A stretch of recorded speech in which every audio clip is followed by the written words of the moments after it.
பாக்கியாவிற்கு பிரச்சனை மேல் பிரச்சனை கொடுத்து கொண்டிருந்த கோபி நெஞ்சு வலியில் துடித்தபோது பாக்கியா தான் ஹாஸ்பிட்டலில் சேர்த்து உயிரை காப்பாற்றி இருக்கிறார்.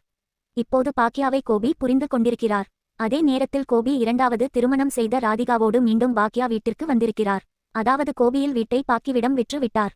ஆனாலும் ஒவ்வொரு மாதமும் ஒரு பிரச்சனையை சொல்லி மீண்டும் மீண்டும் வந்து கொண்டிருக்கிறார். இப்போது தன்னுடைய வீட்டில் கோபி தங்குவதற்காக பணத்தை வாங்கிக் கொண்டு தங்குவதற்கு பாக்கியா சம்மதித்து இருக்கிறார்.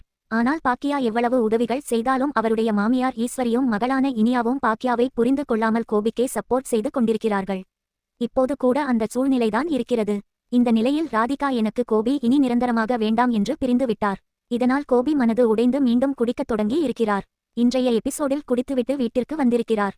இந்த நிலையில் இனி இந்த சீரியலில் என்ன நடக்கப் போகிறது என்ற க்ளூ கோபியாக நடிக்கும் சதீஷ் கொடுத்து இருக்கிறார்.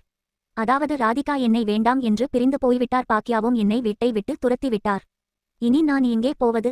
என்னுடைய நண்பர் செந்தில் இருக்கிறான் என்றால் அவன் வீட்டுக்கும் போக முடியாது. அதனால் நான் என்னுடைய ஈஸ்வரி கிச்சனுக்கு வந்துவிட்டேன் என்று பெட்டிகளோடு இருக்கும் புகைப்படத்தை பகிர்ந்து இருக்கிறார்.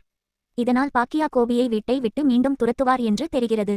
ராதிகா உன்னை விட்டு பிரிந்து போய்விட்டால் அது ஒரு கெட்ட கனவாக நினைத்து எங்க கூட சந்தோஷமா வாழு என்று ஈஸ்வரி கோபிக்கு அட்வைஸ் செய்திருக்கும் ப்ரோமோ வைரல் ஆகிவரும் நிலையில் இப்போது கோபியை பாக்கிய வீட்டை விட்டு துரத்தி உருப்படியாக முடிவெடுத்திருக்கிறார்.